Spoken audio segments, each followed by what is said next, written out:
Joining me now is a Republican who is vying for the Republican nomination to take on Congressman Richie Neal in the fall. He's been here with us before. Tom Wesley. Good morning, Tom. Good morning, Jim. How are you? Good. How are you doing, sir? I'm doing well. I'm sorry to create such controversy. Yeah, I know. Well, listen, let's just fill in folks on what you've done. So the Monday after I got a call from Congressman Neal's press aide, I went on the air and was laughing about it because I got a call from his press aide the Friday after Scott Brown won the election here in Massachusetts. And I hadn't heard from him for a year and a half. And they had given up on trying to get on the show because I used to report on Richie Neal, and politically, obviously, we don't see eye to eye, but we used to mix it up a little bit too. I didn't like Richie. He didn't like me, but I really didn't like his methods. So we mixed it up quite a bit, and I was surprised when I got this job here that in the beginning his press aide was sending me emails and trying to pitch that Richie should come on. And I just ignored them, and he gave up. Well, then I got that call that he wanted to come on, and no surprise, right after the Scott Brown revolution, shall we say. And the conversation was, hey, you've had Tom Wesley on. I said, I know. And he said, well, you gave him an easy interview.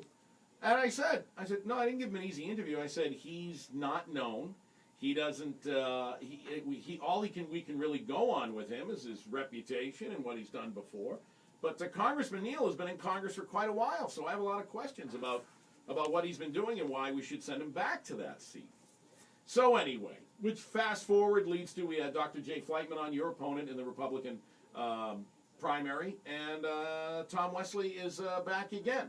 So Tom, again, welcome to the show. Thanks for stirring it up. You put a link. You took that video from Charter TV3 and linked it on your website and everywhere else. So I'm getting these calls from people everywhere. Wow, you really stuck it to Richie Neal. Well, huh? you're obviously more popular than I am because you're getting a lot more hits than I am. No, I don't think so. You're doing just fine. So Tom, one of the things that I think has come out of, and I met you at a Tea Party, out of the Tea Party movement was, look, the system as it is now, the money is polluting the system.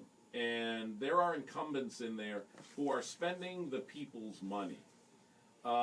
You have come out and attacked Richie Neal on a front that is what Paul Tsongas would call the mother's milk of politics, which is campaign donations. Well, I tell you, it's an interesting scenario. You know, Richard Neal has been unopposed the last 6 elections and 7 out of 11 that he's been in office. Yet he continues to raise money. He's sitting on a campaign war chest that ranks number 4 in all of Congress. It's almost $3 million now. Yeah. It doesn't stop him, however, from continuing to milk donors of more money. It's interesting. As you know, I was involved with supporting these Navy SEALs, and we can talk about that a little bit later on. Right. But I've tried to get a response out of Richard Neal's office on that letter, which ultimately I had asked him to co-sign a letter with me for the benefit of the audience here. Why don't you give the background on the situation with the Navy SEALs? I know some folks know it, but why don't you give the background? Sure. Well, back in 2004, 4 U.S. contractors were murdered in Fallujah in Iraq, and their bodies were dragged through the city, and ultimately they were hung in effigy from a bridge abutment. Well, a U.S. Navy SEAL team of three petty officers, Petty Officer Kenna, McCabe, and Hortus, went into the Iraq and actually pulled the mastermind of this atrocity out. And in the process of doing that, apparently he was struck in the gut and maybe has a bloody lip. And there's some real controversy around the politics of the charges that these Navy SEALs are brought up on, and ultimately they're facing court-martial. Well, we can talk a little bit more about that. Those charges are pending. They're being arraigned a little later on in April of this year.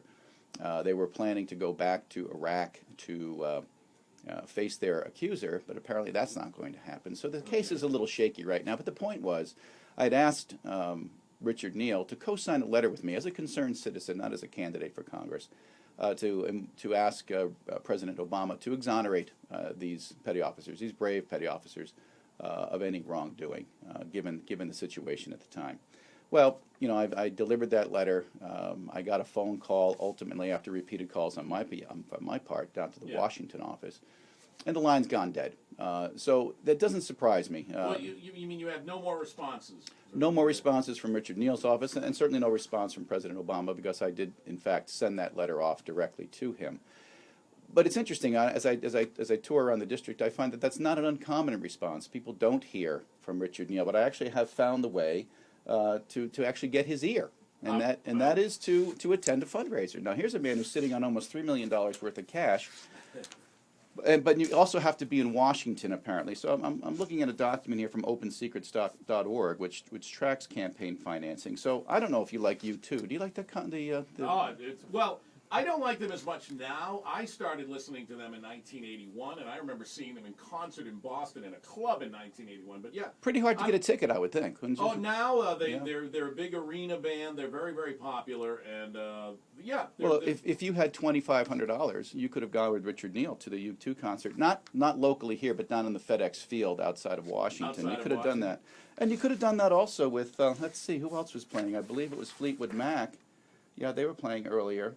And also, how would you like to maybe spend a summer weekend on Cape Cod for a mere $5,000? Now that's with Congressman Richie Neal. Well, I don't know. Maybe it's $5,000 without him and $2,500 with him. I'm not sure.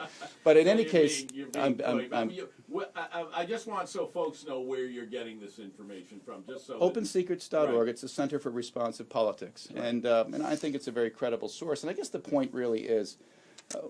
I can't ask you for $5,000. I can't ask you for that type of money. Well, you could ask someone, but, Well, propriety would prevent me from doing so. And look, if someone asked me for that kind of money, I'd be saying, well, my wife would like to redecorate the kitchen. I'd like to put a deck on. I've got a kid who wants to go to college.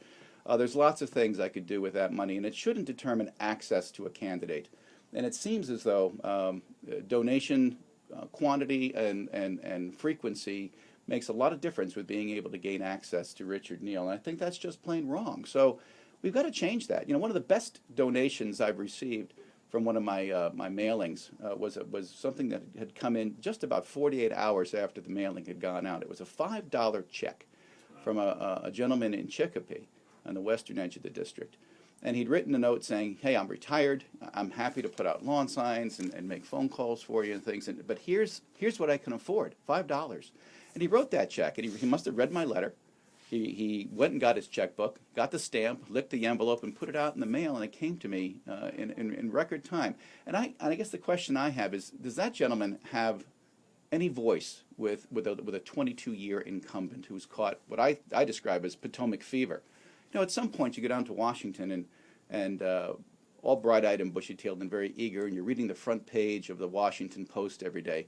But at some point, you begin to start reading the society pages a little more closely, and you're more concerned with who's getting to sit close to the president and who's invited to the Kennedy Center and who's up for that next chairmanship. Yeah. And it becomes a very, very closed society inside the Beltway. And I'm afraid that's what's happened to many of our incumbents, and I think it's certainly happened to Richard Neal. Well, you know what? I want to ask you more about that, and but more about yourself. And we're going to do one more segment with Tom Wesley. He's a Republican for the office of the 2nd Congressional District in Massachusetts, a seat currently held by Democrat Richie Neal.